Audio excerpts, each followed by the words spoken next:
Oh, hi YouTubers, hi, I'm back with Friendship Books 2022, and this is a sequel to a review I did ages ago. It's called Shadowsong, sequel to Wintersong by Jae-Jones. Okay, now let me read the blurb.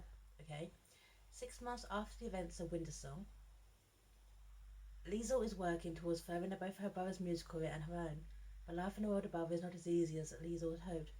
Her younger brother Josef is cold and withdrawn, and while Liesl can't forget the destroy young man she left behind the earth and the music he inspired in her. When troubling signs arise that the barrier between worlds is crumbling, Liesl must return to the underground to unravel the mysteries of life, death, and the Goblin King. What will it take to break the old laws once and for all? What is the true meaning of sacrifice when the fate of the world or the one Liesl loves is in her hands? Okay, so one thing I will give this, now I don't normally do kind of authors' introductions, okay, but it establishes that Liesl is bipolar, as is the author S.J. Jones. Now for that, there's a lot of autobiographical kind of feelings in this book, more than the first one. The first one was, it was a more beautiful, very, very beautiful, turned into a film version of Labyrinth, okay, which absolutely love that film. So this kind of takes a bit more. This kind of felt a bit more personal to S.J. Jones. Now, word bipolar is not used at all. Okay. However, um, because the word didn't really exist back then when this book was written, but there's a lot of traits with Liesl herself. She kind of has mood swings. She blows hot and cold. However, in this kind of version, okay, people with this condition are described as something else, which I thought was quite beautiful and frightening, and absolutely quite tragic as well. It's the way that people's superstitions prey on the mind, type of thing. So, okay, right.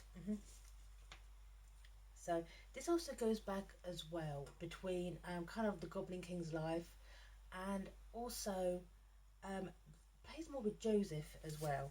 Okay, right. hmm Right. And Josef, this is what they say about Josef. A foundling, a changeling, the consequence whispered. Is a covered plain on the side of a road in the backwoods of Moravia. The boy had a name, but it was lost in Mr. Murmur's. Master had changed the student, the golden-haired angel, the fair youth. His name was Joseph, but no member, save for his companion, his accomplice, so he accompanies his beloved. The companion had a name as well, but there's no one who thought he was nothing. A dark-skinned boy. The servant, his name was Francois, but none bothered to use it save for Joseph, who held his beloved names on his lips and in his heart. I also quite, just imagine the time this is set in, okay? It feels about 16th, 17th century kind of thing. And so, but it could be set at any point, the way it talks about its composers. Bach, Mozart, Beethoven are all kind of in there.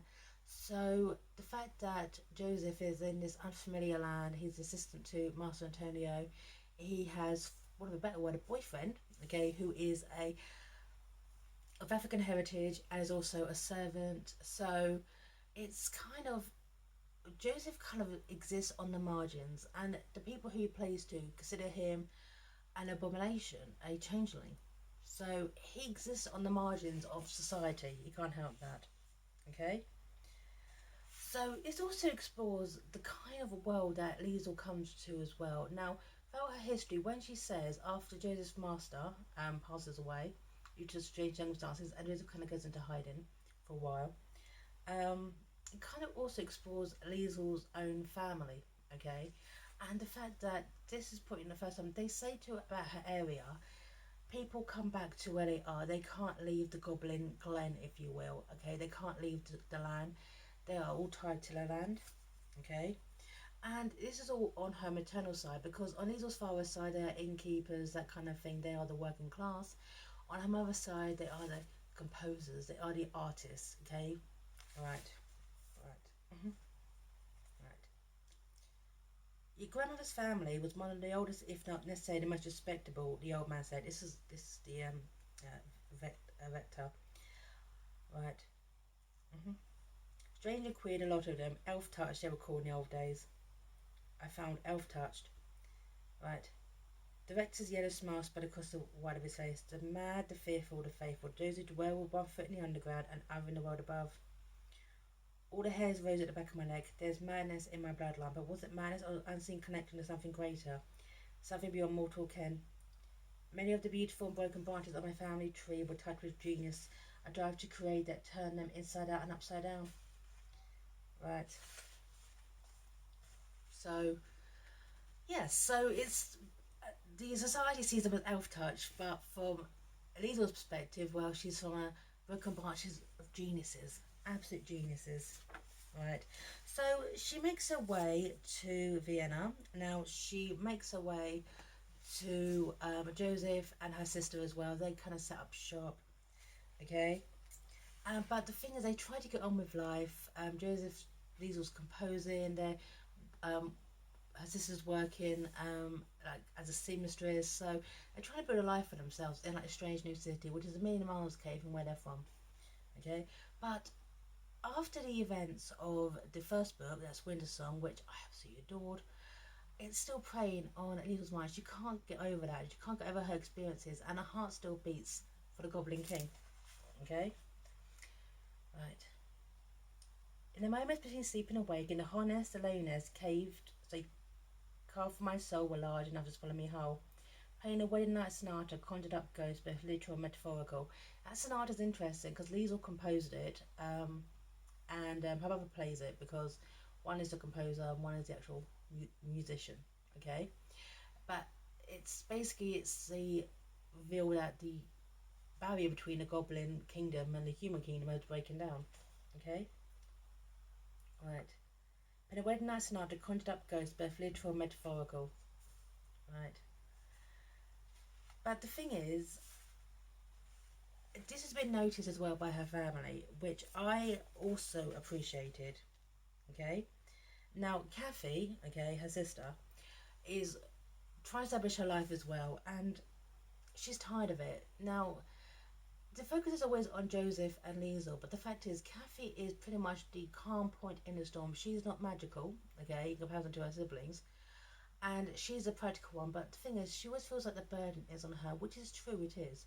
Now, imagine you have from her perspective a brother who's cold and aloof and doesn't know what is going on at the moment, okay, and he's just, for want of a better word, okay, away with the fairies.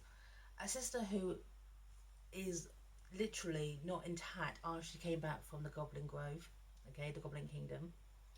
And I appreciated that someone actually called her out on it. No, this is a refreshing line, okay? And I wonder if someone has actually, this is, feels very, very autobiographical as well. So I wonder if this is a really big connection to S. Jae-Jones. Right. What is your problem? Carrie's eyes flashed, her voice filled with sudden vehemence.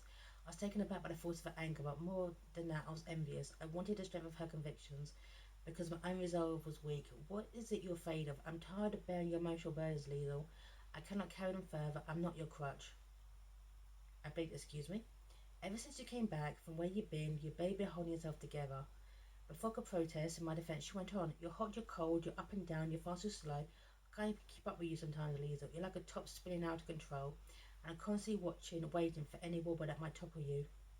Right. That's it. Okay?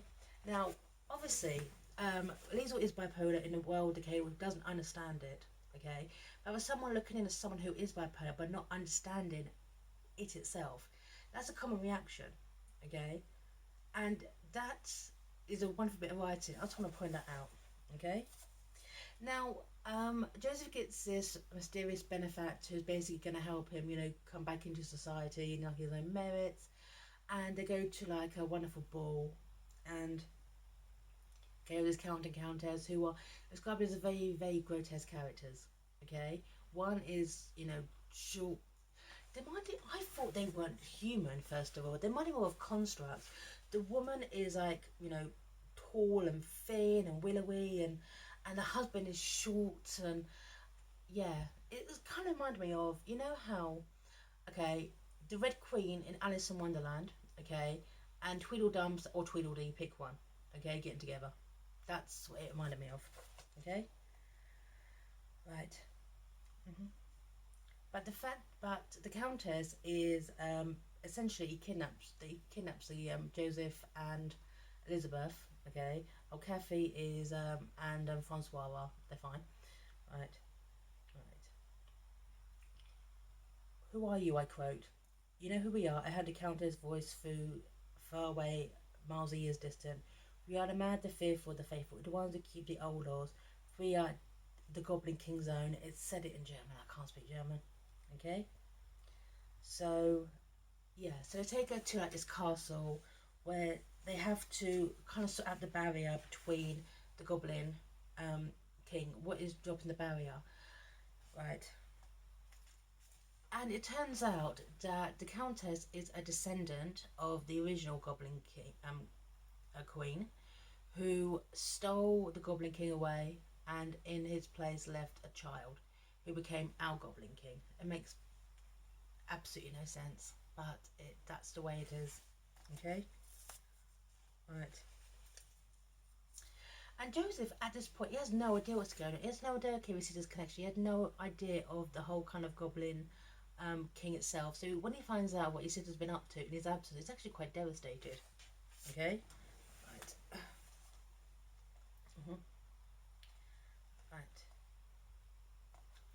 A changeling. Before I had gone underground, I might have been delighted or proud, or even envious for many of the same reasons Joseph was jealous of me now. I understood better than the pain of being unremarkable. Right. I have not proudly vowed to myself about my brother's talent set him apart from the rest of us. Music was a language we shared, and it hurt to know that anyone was better than me. He was anointed by Papa. To have discovered that my brother had not only a connection to the world of myth and magic to which we had often escaped, but actual belonging to it might have devastated me. Because Joseph, okay, is a changeling. The original Joseph is dead. He passed away, Scarlatina, and a changeling took its place. Right. Right. Joseph wasn't human. Joseph was not mortal. Joseph was a creature, a spirit, a sprite, a thing.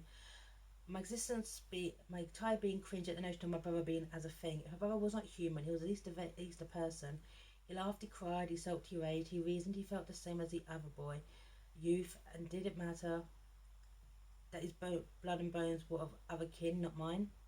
Yet it did. I thought what the baby should have been grown up to be my brother, the child of my parents' mortal get. The one whose name and place in life my brother stole. That Joseph had been a cheerful, easygoing child, ruddy-cheeked and sparkly-eyed. My Joseph was a colicky, cranky baby, a difficult, disagreeable child that I nevertheless loved. Right, so Joseph doesn't know it to this point he's a changeling. He finds out and he's absolutely devastated by this information because he doesn't know who he is. For all his life, he's kind of existed on the margins. People have actually called him a changeling. Then they find that out it's true. That silly kind of superstition, it turns out, no, it's true. You are a changeling. Right.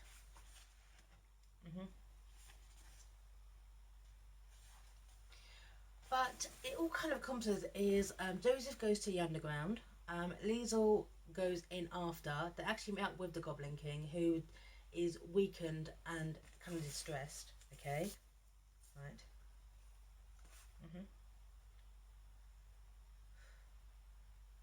And it turns out that this Count and Countess. Now the issue with the Count and Countess is like they are connected to like the Countess is a descendant of the original Goblin Queen. Okay, and the Count's brother was also elf touched as well, so he was special. So understands kind of Liesl's kind of point of view. Okay, he was special, my brother, elf touched. He would have said in the old days. Sharp-eyed and present one minute, raven and oblivious the next. You could see goblins and fairies and elves, and always envied him that gift. When my family had been a watchdog standing guard at the very threshold of the underground, if the world above and above, very few of the Prozarkas, that's the name, if ever had been part of the magic. So the gatekeepers and their child turned out to be touched. Now, it turns out that the Goblin King, who we met in the original, okay, the first book, was basically a stolen child. He was placed there and then he grew up to becoming the Goblin King, but he should never have had that. Okay? It should never have been his life. So the Goblin King has to choose to be there. The Goblin King has to make a sacrifice to be there. And well, it winds up being Joseph. Now, my issue is this. Now, I could not wait to read this book because I couldn't wait to meet these characters again. I loved Liesl. I loved Joseph. I absolutely adored the Goblin King. He's hardly in it. He appears basically in the last section. He suddenly reappears. All this build up to, because the idea is that the To free the Goblin King, Liesl has to say his name. To restore the barrier between the worlds, Liesl has to say the true name of the Goblin King. She has to give him back his humanity, his true name. Now, also, a lot of this is based in German myths as well. There's little interludes running through this book where a character, clearly it's the Goblin King, is given the name Caspar, as in Caspar Hansel, which, you know, and a little bit, okay, about wolf mythology running through it too. So, to free the Goblin King, Liesl has to give the Goblin King back his true name, the name that was lost. Okay? Right. What's Mozart's real name? First name? Anyone know it? Here you go. So it ends with the Goblin King, okay, with his true name leaving the underground and Josef choosing to take his place to become the new Goblin King. The changeling will go back and run the joint. Now, I loved the lyrical style of this book. This book felt like melody. It felt like notes. The beautiful the beautiful kind of lyrical style running through it. However, it took too long for the Goblin King to actually appear. I just waiting. So I appreciated this book just because of the beautiful writing style. And the fact is, it's very, very rare having a character who's got bipolar, as Liesl has, or Elizabeth. However, I was just waiting, okay? And the point, I just didn't care about the history, okay, the count or countess, or even Josef. Just give me my Goblin King.